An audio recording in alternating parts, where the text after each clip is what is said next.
Fala, aventureiro do canal Saúde e Ciclismo, tudo beleza com vocês? Olha só, trazendo aí a tutorial como eu tinha prometido, toda semana tá postando aqui sobre dicas de saúde, né, nesse mundo do ciclismo de forma geral. Então, o papo de hoje vai ser sobre a hérnia de disco, tá certo? Então, rolou no Instagram ontem aí um papozinho ao vivo sobre isso. Foi muito interativo aí com a galera interagiu, fizeram suas perguntas, tiraram suas dúvidas. Então foi muito massa. E para quem não teve condições de ver ao vivo no Instagram ontem, Instagram Mendes Emerson, eu vou estar aí sempre postando também um resumo desses tutoriais, né? Então ontem eu fiquei aí mais de uma hora com o pessoal ao vivo falando sobre hérnia de disco, tá certo? Não deixando aí de dar o likezinho, de curtir, né, certo? Ativar o sininho no final aí do vídeo para que a gente possa aí dar continuidade nessas informações, tá certo?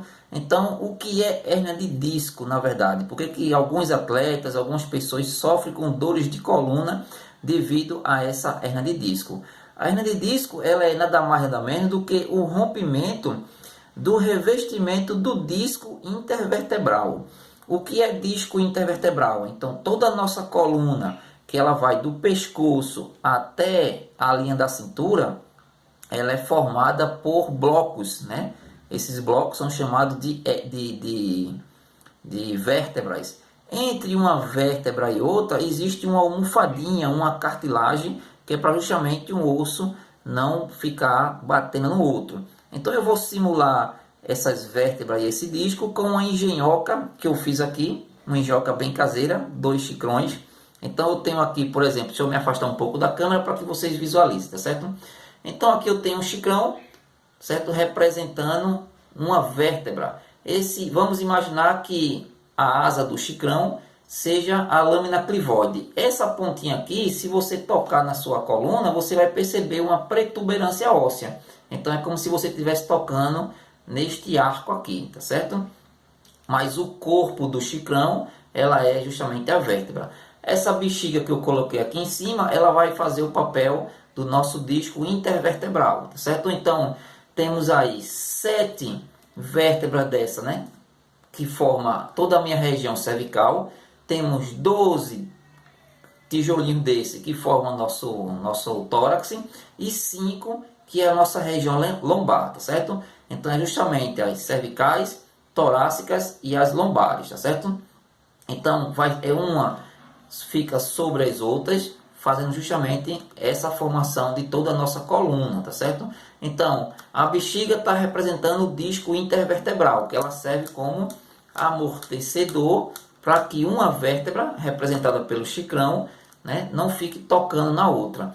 Agora, olha só o que é a hérnia de disco, tá certo? Quando existe um sobrepeso em cima dessas vértebras, tá certo? Então, o que acontece? Um sobrepeso aqui, ó. Olha o que acontece com a bexiga. Então, a bexiga ela fica, ó, esmagada, olha o quanto ela saiu para o lado, tá certo? Então, esse abaulamento, né, representado aqui pela bexiga, ou seja, esse edema lateral que vocês estão vendo aí no vídeo, né, ela simula muito bem uma hérnia de disco. A hérnia, ela é nesse formato, né? Ela vem aqui como se fosse da espessura do chicrão que está representando a vértebra. Na medida que ela sofre uma sobrecarga em cima dela, olha como ela vai para o lado, ó. Tá vendo? Ó? Como ela ficou cheinha para o lado. Então isso é que acontece com o nosso disco intervertebral. Esse edemazinho aqui, representado pelo chicrão e pela bexiga, na nossa coluna, ela é justamente a nossa hérnia de disco, tá certo? Então, essa engenhoca aqui que eu fiz, né? Ela deu uma simulação boa para que vocês tenham noção do que é essa hérnia de disco. Então, toda vez que acontece esse abaulamento lateral do disco intervertebral, ali é a hérnia de disco. Esse abaulamento é um processo inflamatório, o qual é representado pelas dores características, certo? Isso pode acontecer no pescoço, que são as 7 vértebras cervicais, pode acontecer no tórax, que são as 12 torácicas, ou nas 5 lombares. Não é tão comum aparecer, né, surgir isso na região torácica, entre as 12 vértebras do tórax, porque elas são mais fixas.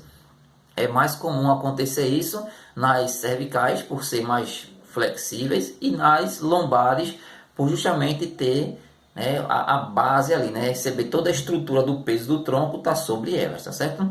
Então, as causas são multifatoriais, tá certo? Pode acontecer de ter esse processo inflamatório naquele discozinho ali, tá certo? Mas as principais, né? Ou seja, as causas mais decorrentes, vamos falar assim, existem as causas fisiológicas. O que são as causas fisiológicas? O envelhecimento. Então, com o envelhecimento, então pessoas na terceira idade, acontece justamente a fragilidade em todas aquelas estruturas, estrutura do osso, da cartilagem, dos tendões, e essa fragilidade dessas estruturas vai fazer com que ocorra aquela barriguinha no disco intervertebral, ocasionando o processo inflamatório. Por isso que é tão comum pessoas idosas terem hernia de disco. Mas fora o que é fisiológico, né, ou seja, o que é natural, que pode acontecer com o tempo, é justamente o excesso de peso. Pessoas, né, com obesidade mórbida, pessoas que estão com sobrepeso corporal, então vai justamente fazer uma pressão sobre os discos, e aí aquela pressão vai criar aquela barriguinha que eu simulei aqui para vocês com uma bexiga, tá certo? Então o sobrepeso é um fator de risco também para isso. Práticas esportivas é aí onde entra justamente o nosso foco, né? Tendo visto aqui o canal é Ciclismo e Saúde. As práticas esportivas mal elaboradas, principalmente práticas esportivas que causam grandes impactos, a tendência é o atleta desenvolver também essas hernias de disco. As principais modalidades esportivas, né, que o qual o atleta está susceptível à hernia de disco, é a musculação, o qual as pessoas, né, pegam muito peso, né, fazendo agachamento com peso para poder malhar os membros inferiores. Enfim, a musculação de forma geral, né, o halterofilismo, eles sobrecargam com muito peso, né, esses atletas eles pegam bastante peso, e aí essas vértebras elas vão sendo esmagadas. Isso com o tempo pode levar o surgimento do hernia de disco. E a nossa modalidade, o ciclismo, né? Tá ali a minha magrelazinha ali em cima pendurada, tá certo? O ciclismo, uma vez que eu estou utilizando a combinação de marcha, se eu faço uma combinação de marcha errada, por exemplo, se eu coloco a combinação de marcha da minha bicicleta muito leve e eu não estou subindo a ladeira, eu não estou num terreno que exija que eu deixe o meu pedal mais leve, por exemplo, no asfalto, se você deixa o seu pedal muito leve, você gira muito rápido o pé de vela. E aí você termina perdendo um pouco de estabilidade da sua coluna. Você que é ciclista, você perceba que você pode pedir para que um colega seu fique na sua frente, na bicicleta, e peça para ele colocar uma marcha bem leve e ele tenta girar isso para manter uma velocidade. Você vai perceber que ele vai ficar meio que instável no selim. Então, cada pancadinha dessa, né, cada balançado desse que ele vai ficar, devido o pé de vela que está girando muito rápido e ele está no plano, ele não está subindo a ladeira, não está nada. Então, essa instabilidade na sela vai justamente fazer com que a coluna ela fique justamente pressionando o disco intervertebral, e isso pode levar a um processo inflamatório. Tá certo? Então, práticas esportivas mal elaboradas, principalmente musculação e ciclismo, é um fator de risco aí para o surgimento da hernia de disco. Postura corporal, né? Se eu tenho lordose, sinfose, hiperescoliose, então também pode levar ao surgimento da hernia de disco. E mulheres que usam sapato muito alto, né? Também tem um desvio de coluna grande, porque o sapato alto faz com que a pessoa jogue seu corpo para frente. Para manter o equilíbrio, curva a coluna para trás. Então, mulheres que usam sapato muito alto devido a longo período, né, de tempo, é um fator de risco também para o surgimento da hernia de disco. Então, aquela barriguinha, o qual ela ficou saliente, tá certo? Ela pode tocar em outras estruturas, e essas outras estruturas também sendo pressionadas, leva a outras lesões, né? Ou seja, outros diagnósticos, como por exemplo a radiculopatia, é uma patologia que é proveniente da hernia de disco. Também a mielopatia é uma outra patologia que também já é proveniente da hernia de disco. E a mais comum é a ciatalgia, que é a inflamação do nervo ciático, tá certo? Então é muito comum a pessoa ter hernia de disco, essa barriguinha, né, aquele abaulamento, ele pressiona o nervo ciático e a pessoa sente dores no membro inferior todinho. Sente dor nas nádegas, na coxa, na parte de trás da coxa, na panturrilha, no calcanhar, até na face do pé, porque o nervo ciático ele passa por todo esse caminho, tá certo? Então, o nervo, a hernia de disco, ele pode aí desenvolver doenças associadas, patologias associadas à hernia de disco, tá certo? Como são os sintomas dessa hernia de disco? O sintoma é a dor local, tá certo? Aí vocês podem até perguntar, todo paciente que tem hérnia sente dores? Não, as estatísticas apontam que 20% dos pacientes portadores de hérnia de disco não sofrem dores, né? A hérnia de disco existe, mas ela é assintomática, ou seja, não apresenta sintomas, mas somente 20% disso. A maioria dos pacientes, eles sentem dores intensas, principalmente dores ao movimento, tá certo?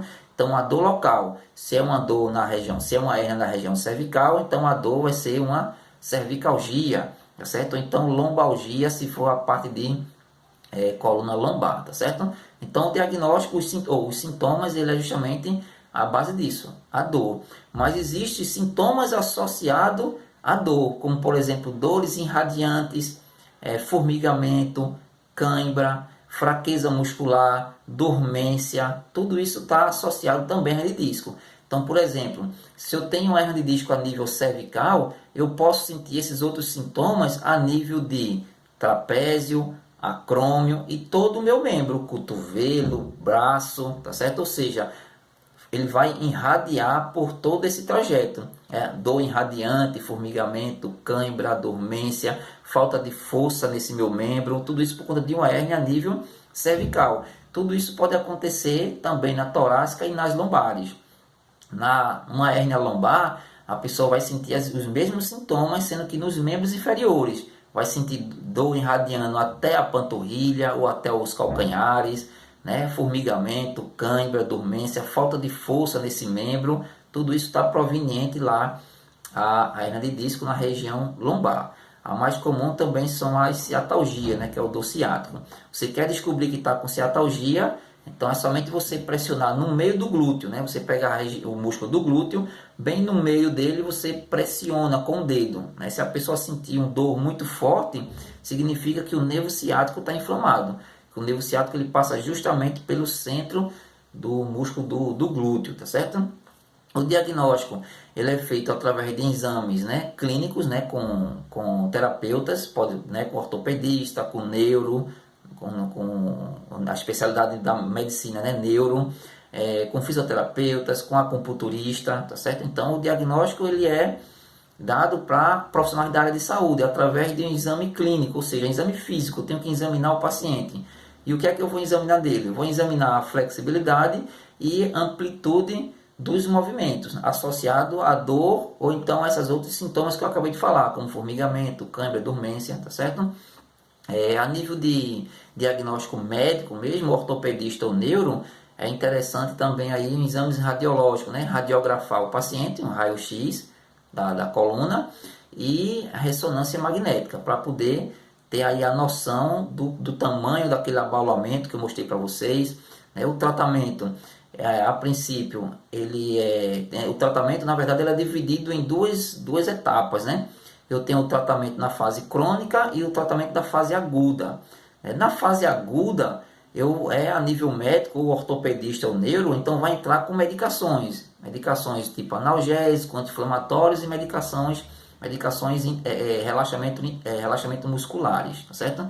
Então são as 3 linhas de medicamentos que os ortopedistas ou o neuro, eles irão prescrever para os pacientes: analgésicos, anti-inflamatórios e relaxantes musculares, tá certo? Então essa aí é para o alívio da dor naquele processo agudo, que está doendo muito agora, tá certo? Já na recuperação, no tratamento crônico, né, não compensa ficar tomando esses medicamentos a longo prazo, né? Porque eu já falei aqui em outros vídeos que esses medicamentos podem prejudicar fígado, rim, né? E entre outras estruturas, depois a gente fala um pouquinho sobre esses medicamentos alopáticos, tá certo? Então, a nível crônico, ou seja, uma coisa antiga, o tratamento é mais interessante, vamos falar assim, tratamentos alternativos, né, como acupuntura, como fisioterapia, como pilates, né, como RPG para corrigir sua postura, fazer hidroginásticas. Então aí vem a forma de tratamento e até mesmo prevenção do problema, tá certo? Então, por exemplo, você que é atleta da modalidade, principalmente ciclismo e musculação, é importante fazer uma avaliação, né? Ou então fazer sessões de pilates, fazer sessões e avaliações com fisioterapeutas, com acupunturista, para que você venha trabalhar a forma de prevenção da hernia de disco, tendo em vista que, né, a sua modalidade esportiva é um fator de risco para isso, tá certo? Então, ficou a livezinha aí, de mais ou menos uns 16 minutos, falando sobre hérnia de disco, né, que é o processo inflamatório daquele discozinho, né, que fica entre uma vértebra e outra. Quais os fatores de risco? Envelhecimento, excesso de peso, práticas esportivas de grande impacto, né, mal elaborada, postura corporal, principalmente mulheres com sapato muito alto, né, pode vir associado aí a outros sintomas, né, outros diagnósticos, como a radiculopatia, a mielopatia e a ciatalgia, tá certo? As dores, né, pode vir associado a cãibra, dormência, formigamento, falta de força nos membros, tá certo? E ficar atento aí a esses tratamentos, tá certo? Forma de prevenção: controle de peso, boa postura corporal, né, uma boa orientação com profissionais da área da educação física nas suas práticas esportivas, então, e consultas periódicas, né, com terapeutas, para que você possa vir prevenir, tá certo? Então, assim, não deixe a hernia de disco lhe pegar, tá certo? Então, previna ela de forma, né, bem antecipada, tá ok? Então, um forte abraço. Se você gostou da dicasinha aí, não esquece de dar o like, não esquece de ativar o sininho. Não posso deixar aí de cumprimentar os parceiros do canal, né, Saúde e Ciclismo, como a CETOP, que é o Centro de Terapia Oriental de Pernambuco, os melhores acupunturistas, os melhores fisioterapeutas da região, tá nas unidades do CETOP, unidade em Olinda, Recife, Paulista. Outro parceiro do canal é a Academia Boa Forma, com excelentes professores de educação física que podem trabalhar, né, o seu corpo para que você venha prevenir essas patologias. E a nossa querida Olinda Bike, né, do amigo Alexandre, que é quem patrocina aí justamente os nossos passeios, as nossas aventuras, que faz manutenção na minha bike e assim vai, tá certo? Então, um forte abraço, não esquece de dar o ok do like, não esquece de ativar o sininho e até a próxima dica, tá certo? Então, fui!